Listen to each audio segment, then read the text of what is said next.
अब है ये 2000 का पेपर। तो उडुप कमेटी का गठन हुआ 1958 में। उडुप कमेटी का गठन हुआ 1958 में, ठीक है। सुश्रुत ने कौन से कुष्ठ की गणना महाकुष्ठ में नहीं की? सिद्धम कुष्ठ की। सद्य प्राणहर मर्मों की संख्या होती है 19। सद्य प्राणहर मर्मों की संख्या होती है 19। लेहन योग्य है अक्षीराजन्य और दुष्प्रजाता, है ना। लेहन योग्य कौन होता है? अक्षीराजन्य और दुष्प्रजाता। संयम कहलाता है धारणा ध्यान समाधि का मिश्रण। संयम कहलाता है धारणा ध्यान समाधि का मिश्रण। कौन सा दोषज गलगंड नहीं होता? पेतिक। कौन सा दोषज गलगंड नहीं होता? पेतिक। षडंग पानी में जल का परिणाम व शेषांश कितना रखते हैं? 64 गुना जल लेकर आधा शेष रखते हैं शारंगधर के अनुसार। 64 गुना जल लेकर आधा शेष रखते हैं शारंगधर के अनुसार।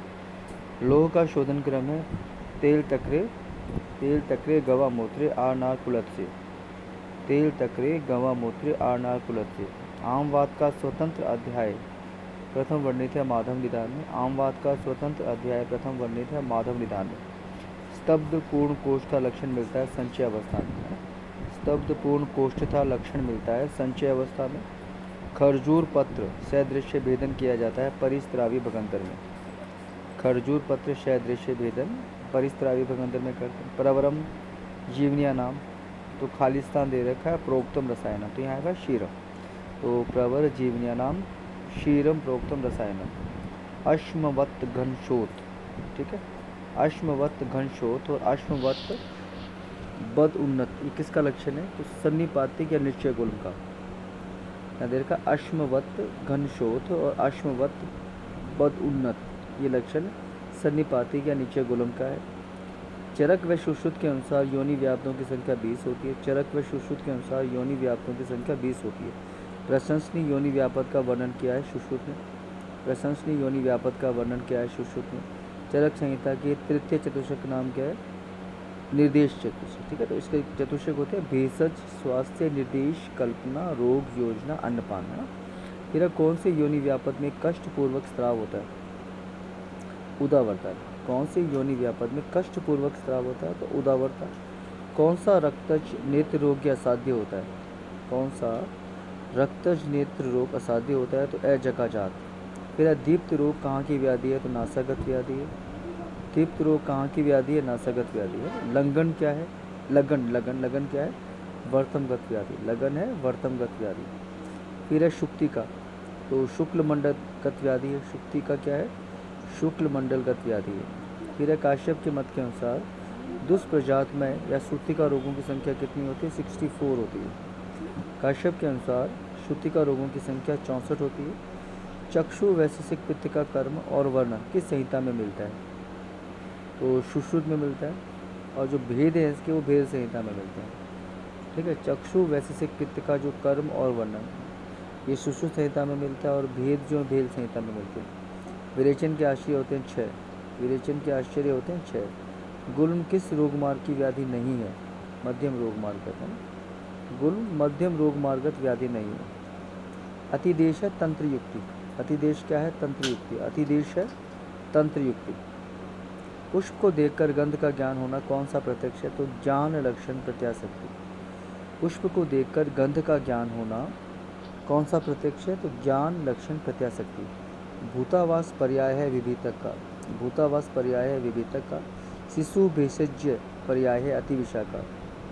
उसके बाद आता है भुक्तवा ही स्वपता दिवा। भुक्तवा ही स्वपता दिवा कौन सी धातु की दृष्टि का लक्षण है? तो मांस धातु।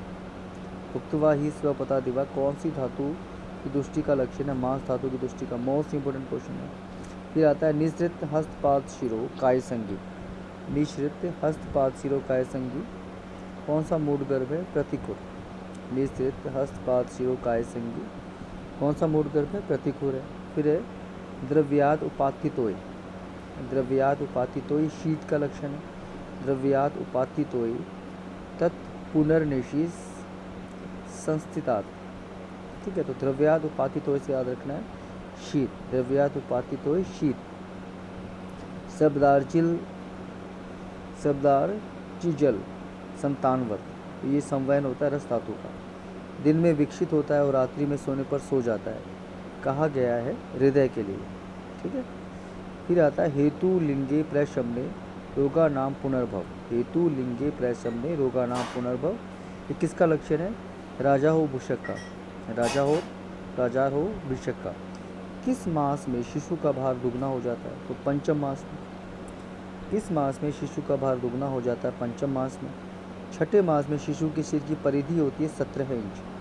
छठे मास में शिशु के सिर की परिधि होती है 17 इंच। मेरु रज्जु की लंबाई होती है 45 सेंटीमीटर। मेरु रज्जु की लंबाई होती है 45 सेंटीमीटर। वातज शोथ में प्रयुक्त लेप में घृत की मात्रा होती है 1/4 भाग, है ना। वातज शोथ है, उसमें जो लेप लगाते हैं उसमें घृत की जो मात्रा होती है वो 1/4 भाग होती है। दशांग लेप में घृत की मात्रा होती है कल्प का पंचम अंश या 2 भाग, है ना। दशांग लेप में घृत की मात्रा होती है कल्प का पंचम अंश या 2 भाग। रस रतन समुच्चय में मूषाओं की संख्या होती है 17। रस रतन समुच्चय में मूषाओं की संख्या होती है 17।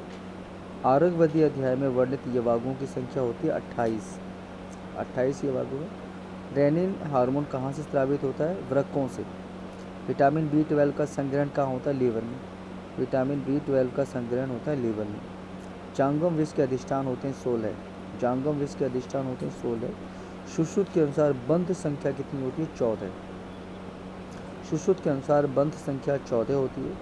सुश्रुत ने फेनाश्म और हड़ताल को वर्गीकृत किया है धातु विषयों में।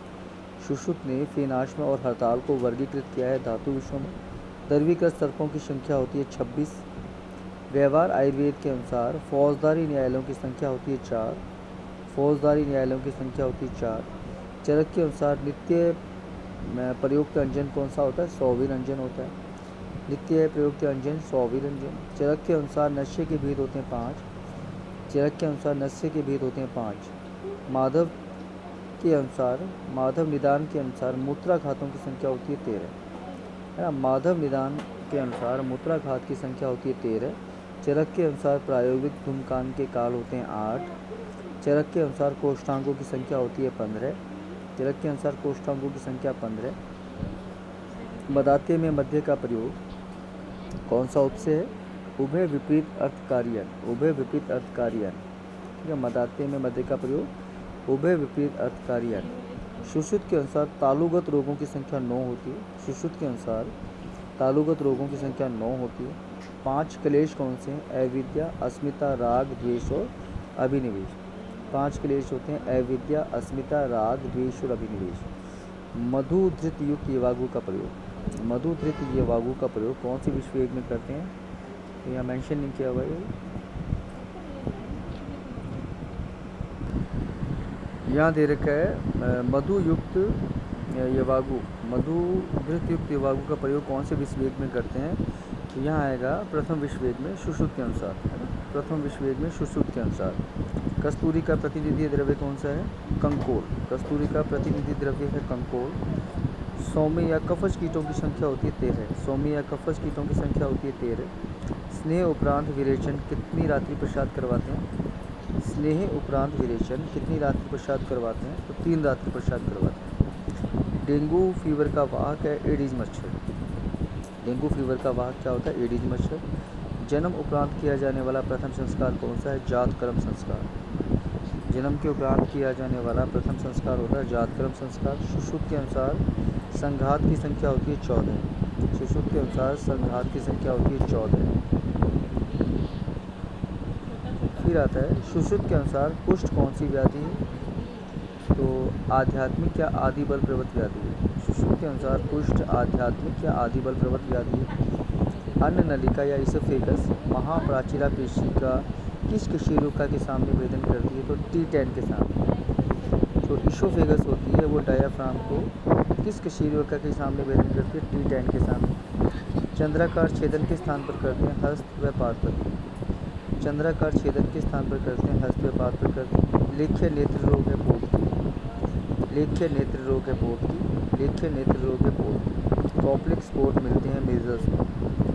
कॉप्लिक स्पोर्ट मिलते हैं मेजल्स में। चरक के अनुसार गुरुचि स्वरस्य मेद्य रसायन।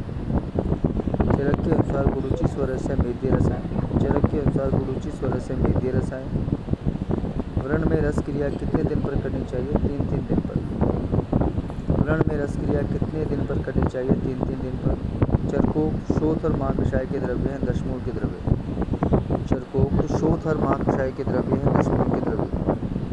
आलेप लगाते हैं प्रतिलोम विधि से, आलेप लगाते हैं प्रतिलोम विधि से, आलेप लगाते हैं प्रतिलोम विधि से। चरक के अनुसार रक्त का प्रमाण होता है 8 अंजलि। चरक के अनुसार रक्त का प्रमाण होता है 8 अंजलि। चरक के अनुसार रक्त का प्रमाण होता है 8 अंजलि। सुश्रुत के अनुसार प्रथम मास में गर्भ होता है कललवत। सुश्रुत के अनुसार प्रथम मास में गर्भ होता है कललवत। ठीक है।